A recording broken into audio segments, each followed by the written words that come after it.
mais sachez que ça sera encore plus élaboré et à ce sujet. Ensuite, je voulais vous parler de la sécurité, qui est un problème qui touche beaucoup de personnes, parce que bon, quand je rencontre les habitants de Châteauneuf ou de la Mer, effectivement, le premier sujet, c'est souvent celui-là, hein, la sécurité. Monsieur Gilles, qu'est-ce que vous ferez pour la sécurité?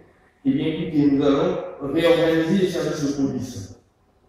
Réorganiser les services de police, ça veut dire essayer de voir comment faire pour qu'il y ait plus de policiers visibles dans Châteauneuf, particulièrement sous forme pilotale, parce que ça se fait pas, parce qu'il n'y a pas assez de moyens humains.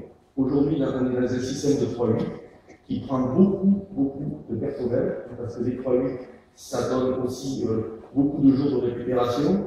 Et là, on va essayer, si on arrive, notamment avec la vidéo, d'augmenter le nombre de caméras. Alors là, j'ai donc un concurrent qui parle souvent de la sécurité et des caméras. Moi, honnêtement, je ne sais pas vous, mais à un moment donné, j'ai l'impression qu'on allait me mettre un casque sur la tête avec des caméras dessus, tellement qu'ils voulaient mettre des caméras.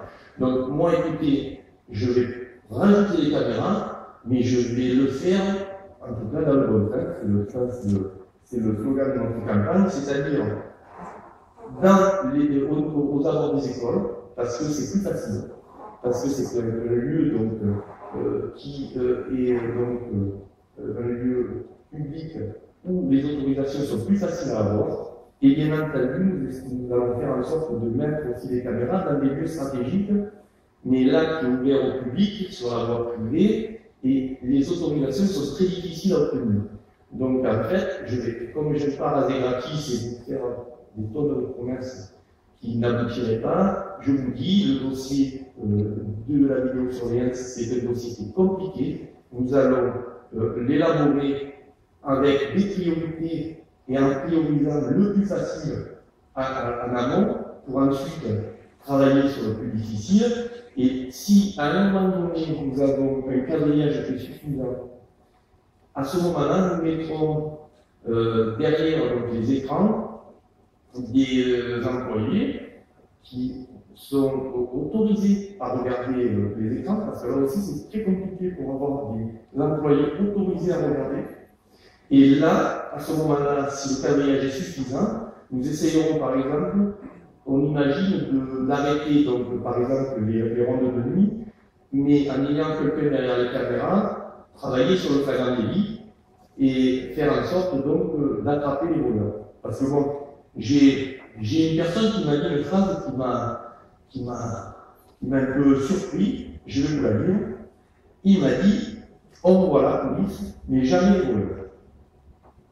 Et c'est vrai. Alors, effectivement, c'est vrai, c'est pas vrai. Les voleurs, on les voit des fois. Justement, quand il y a des caméras, ils sont filmés. Donc, qu'est-ce qu'on fait? Eh bien, on va dans le centre de vidéosurveillance, on prend la cassette et on regarde comment ça s'est passé. Malheureusement, les gens sont calculés, et vous voyez comme ils l'ont fait, vous ne savez pas qui c'est. Donc, le problème, c'est qu'on tourne en rond et on n'arrive pas à avoir de solution. Et en fait, si vous voulez, le dossier de la sécurité, c'est un dossier qui est compliqué, et je l'assumerai, mais je l'assumerai en toute responsabilité. Je ne veux pas faire de démagogie sur ce sujet-là, parce que c'est un sujet qui est délicat, c'est un sujet qui taraude la France entière, hein, vous le savez, elle augmente, vous savez que le sentiment d'insécurité, il augmente, et s'il y avait quelqu'un qui avait trouvé la recette miracle, eh bien on le saurait. Malheureusement, Châteauneuf, un nombre de policiers municipaux est bien doté, hein, on le sait. Alors, vous dire qu'on va les doubler, qu'on va les tripler, ma foi, pour les employés municipaux, je fais une parenthèse.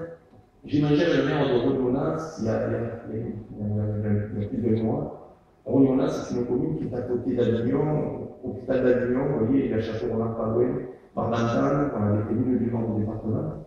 Et il me disait, M. Gilles, moi, j'ai 50 employés municipaux dans ma commune. Alors, je lui pose la question, je lui dis, vous êtes combien d'habitants? Il me dit 4000. Alors moi, de suite, je fais mon calcul, je dis Châteauneuf 12 000, donc 3 fois 4, 12. Donc je multiplie les employés. Je dis 3 fois 5, 15. 150, on est 400.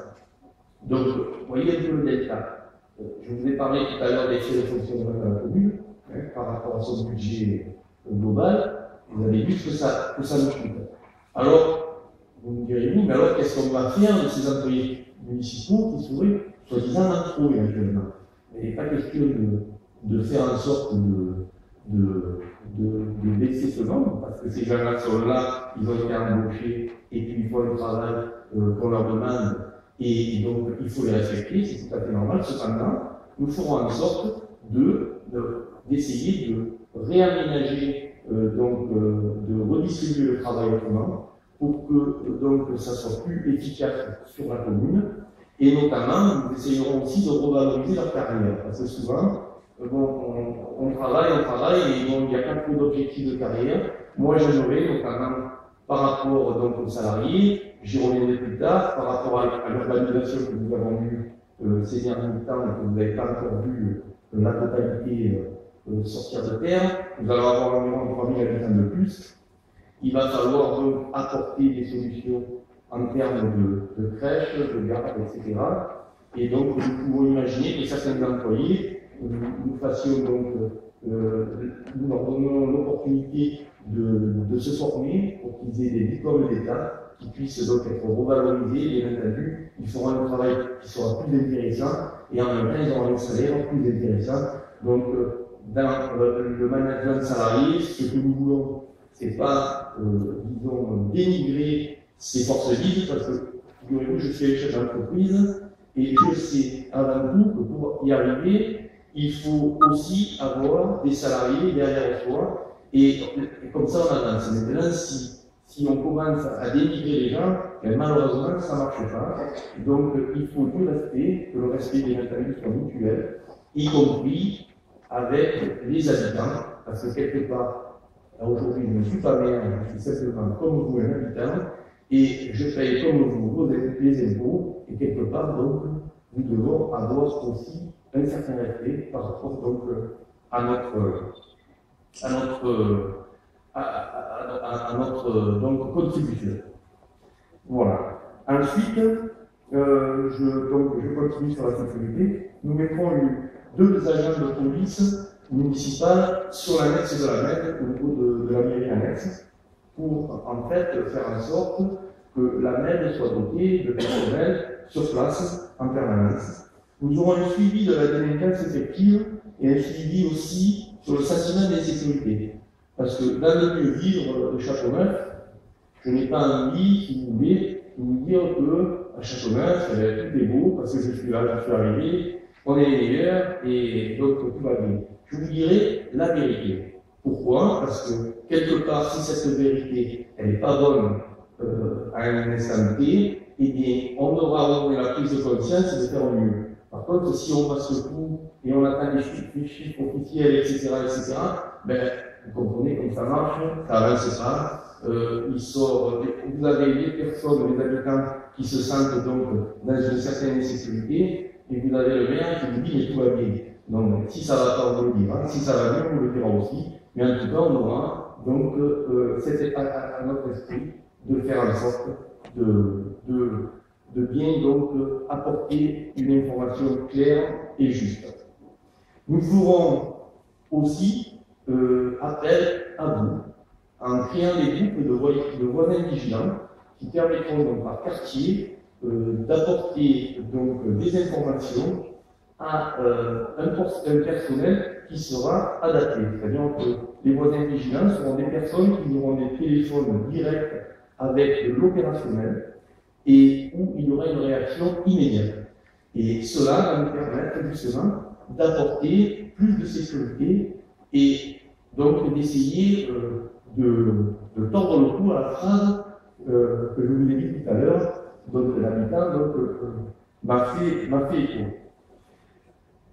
Nous ferons des contrôles renforcés au niveau des abords des écoles. Parce que vous savez que malheureusement, il y a des problèmes de trafic et que les parents, dans certains endroits, et bien, quand ils laissent leurs enfants, ils ont un peu la peur au ventre parce qu'ils se disent il y a peut-être des rencontres ou des choses qui se passent et puis bon, on a l'impression que les choses sont établies et que personne ne fait rien.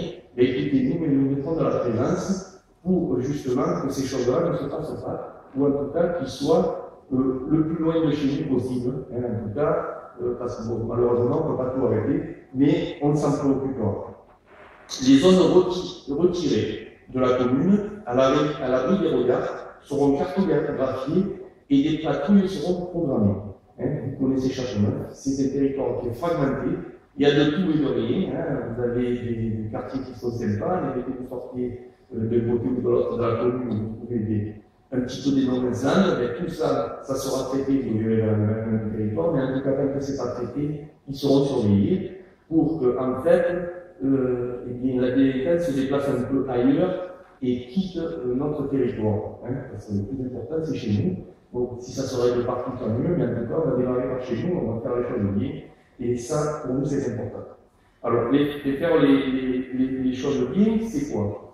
Je l'ai un peu ébauché ces dernières années avec le maire de Gignac, M. Amirati, où nous avons ensemble créé, au travers du CLSPD, le Conseil local de la sécurité et de la prévention de la délinquance, la mise sous tutelle de sa zone agricole, qui se trouve en continuité avec chez nous, pour donc traiter le problème de l'insécurité, des caravanes, des maisons sans permis, etc.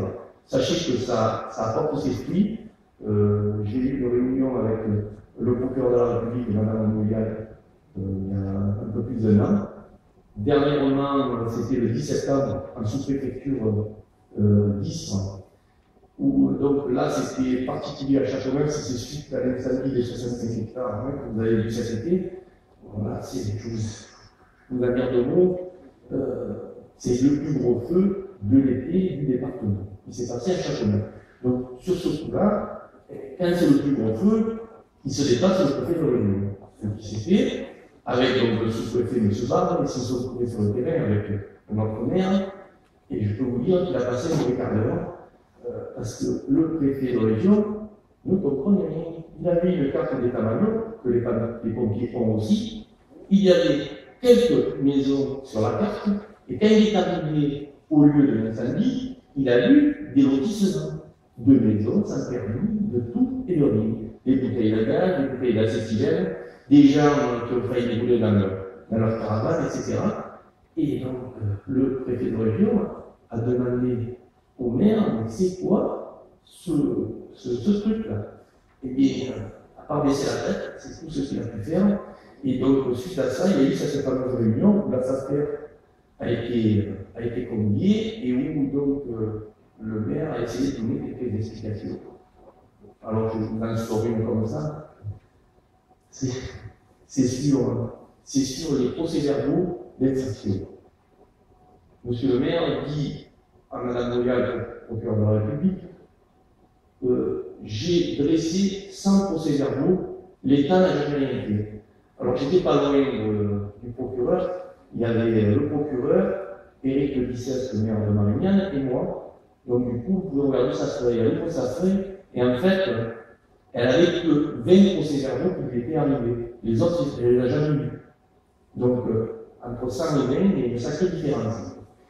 Et ensuite, le maire, à un moment donné, se défend en disant « Je vous ai rencontré il y a quelque temps quand vous aviez été aux fonctions, et vous nous avez dit que bon, je vous avais dit que j'aurais bien dû vous voir pour ma zone agricole, parce que j'ai des problèmes, etc. » Elle lui a répondu sèchement « Monsieur le maire, vous ne m'avez jamais écrit. » Voilà. Donc, il y a quand même le problème de dialogue. Alors, je reviens au Conseil local de la sécurité et de la prévention de la délinquance. Ce CLSPD est différent sur Châteauneuf et sur Gignac. Sur Gignac, il dépend de Marignane, et sur Châteauneuf, il dépend de Martigues. Du coup, ce que j'ai demandé, c'est ce qui est un CLSPD commun, que ce soit Martigues ou Marignane qui s'en occupe, mais qu'il soit commun pour qu'on traite cette zone a un enjeu important qui concerne aussi Marignane. On ne va pas quand même. Vous avez les caravanes qui sont au secteur de Ricard, hein, sur le Grand Rond-Point. Il y en a qui disent, vous avez vu toutes les caravanes qu'on a à Châteauneuf, désolé, là, je vais dans le centre de la commune, hein, faut dire que des vérités et pas n'importe quoi, ce terrain est un terrain de la propriété du Conseil général qui se trouve sur la commune de Marignan. Parce qu'en fait, au niveau du rond-point de Bécard, vous avez la conjonction de 3 communes, Marignan, Châteauneuf et Gignac. Donc, ces personnes que vous voyez donc aujourd'hui, qui sont installées durablement, parce qu'ils ont eu un jugement favorable, parce que le juge a estimé qu'il y avait un cas des gens de voyage qui devait se faire pour plusieurs communes, notamment Châteauneuf, Carry, Gignac, en Sud-Ouest, et Marignan. Et ce cas, il a jamais vu le jour. Il avait été prévu en pleine zone agricole sur Châteauneuf. Je l'ai fait un peu déplacer, maintenant il est sur Gignac. Au niveau, vous savez, il y a une station de traitement des goudrons. Hein, c'est une longue cheminée, là, blanche et verte. Et avant, il y a, sur le terrain d'à côté où seront les gens du voyage, c'était une centrale à béton. Voilà, donc ça sera à cet endroit-là. Donc les expropriations sont en cours et donc le plan se trouvera ici. Et effectivement, le juge, il n'a pas tort. C'est-à-dire que le problème, c'est que les maires sont les premiers magistrats de la ville. Si on est hors la loi et qu'on ne demande non plus sur une problématique où on est hors la loi de faire partir les gens, on est un peu mal à l'aise. Donc le juge, il a pris cette décision et c'est pour ça que ces gens-là, comme c'est un terrain public, il a dit ils resteront tant que nous n'aurons pas fait le plan des gens du voyage qui est obligatoire pour les communes de plus de 5 000 habitants. Donc voilà le pourquoi. Donc ça, c'est typiquement de la politique, c'est-à-dire que quand on ne prend pas à le dossier en temps et en heure, ensuite on a un évitement de la problématique et on se retrouve avec une multitude de problèmes qu'on n'arrive plus à régler. Donc aujourd'hui, comme a fait M. Amirati, je ferai sur Châteauneuf, nous ferons un CLSPD commun où nous aurons la même politique foncière et coercitive sur le secteur de Châteauneuf. Et en fait, nous ferons ce que va se faire prochainement, parce que j'ai rencontré l'adjoint à M. Amirati la dernière fois, il m'a dit, M. Gilles, nous avons 5 procès favorables, et le tractopelle de la préfecture va commencer à s'occuper de faire en sorte de faire des exceptions. Sachez quand même que dans les Bouches-du-Rhône, ça sera la première, parce que ça n'est jamais fait. Ce que je disais au sous-préfet, le jour de la réunion à Gignac, je lui disais, comment ça se fait que dans le Var ça se fait, et chez nous ça se fait pas. Alors, et j'ai été même un petit peu plus violent, mais à la fin de la réunion, je lui ai dit, est-ce que, monsieur le sous-préfet, il faudra qu'on vous paye le fioul pour le tractopelle? Il est devenu tout rouge, mais je peux vous dire que le 10 septembre, à la sous-préfecture 10, il avait fait notre discours, et que maintenant, les autorités ont et envie de faire en sorte que les choses se règlent, mais il faut aussi qu'il y ait une volonté politique du maire. Et aujourd'hui, ce que j'ai vu de mes yeux par rapport à ce dossier-là particulier, c'est un maire offensif, M. Amirati, qui est un maire socialiste, et je respecte tous les bords, du moment que ce sont des gens courageux et qui prennent donc les risques qu'il faut pour traiter les problèmes. Et j'ai vu de l'autre côté le maire de Châteauneuf, malheureusement, faire marche arrière sur ce coup-là. Alors ensuite, le développement durable, ça sera d'abord, vous l'avez compris dans mes tracts, ça sera un moratoire sur l'urbanisation, c'est-à-dire que je ne veux plus donc ces constructions tout azimut. Aujourd'hui, nous devons faire